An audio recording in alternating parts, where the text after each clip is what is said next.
अपना radio 96.9 FM।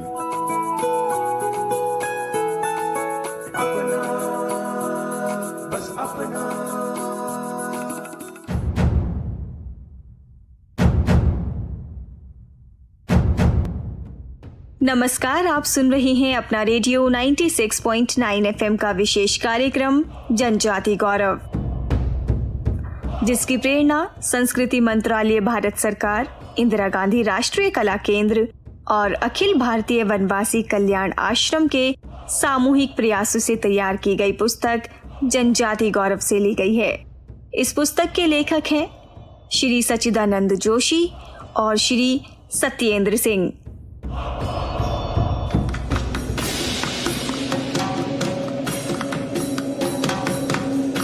जनजातीय क्रांतिकारियों का स्वतंत्रता संग्राम और अपने अपने समुदायों के उत्थान में महत्वपूर्ण योगदान है, किंतु इनका जिक्र हमारे स्वतंत्रता आंदोलन के इतिहास में बेहद कम देखने को मिलता है। अपना रेडियो 96.9 FM का कार्यक्रम जनजाति गौरव इन्हीं जनजातीय क्रांतिकारियों के जीवन एवं भारतीय स्वतंत्रता संग्राम में उनकी भूमिका को रेखांकित करता है। इस कार्यक्रम के द्वारा आप सभी उन पगडंडियों, कठिन पहाड़ी रास्तों, कंटीली झाड़ियों को महसूस कर पाएंगे जिन पर चलकर जनजातीय लोगों ने पहाड़ियों और वनों में अपने जीने और इच्छा के अधिकार के लिए लड़ाई लड़ी।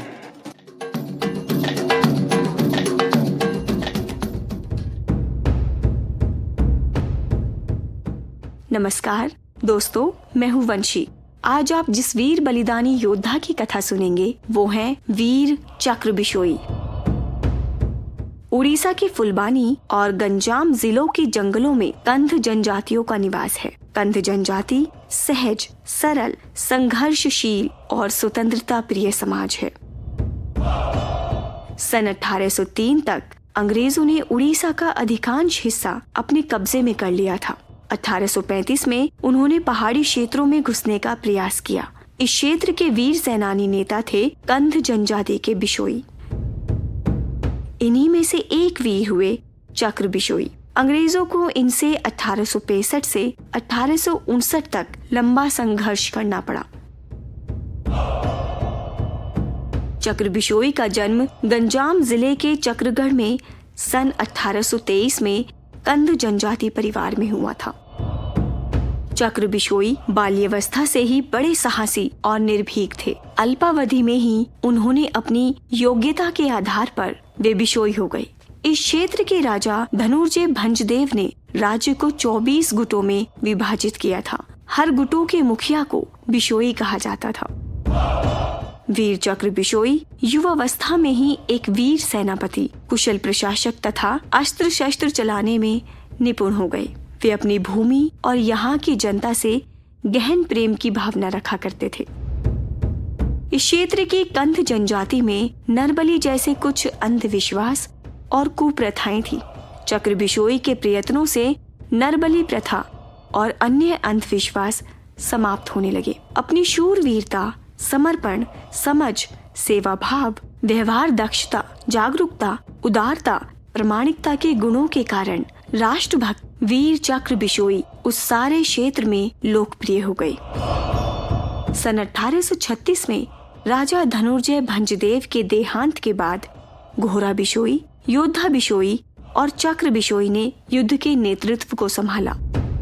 अंग्रेजों की फौज ने रसेल के सेनापतित्व में गंजाम जिले के रसेल कुंड में छावनी बैठा दी, जो 33 साल यानी 1859 तक बनी रही। 1835 में राजा भंजदेव ने अपने सभी 24 बिशोइयों से कहा कि चाहे जो कुछ भी हो जाए, अंग्रेजों से संघर्ष करना ही उचित रहेगा।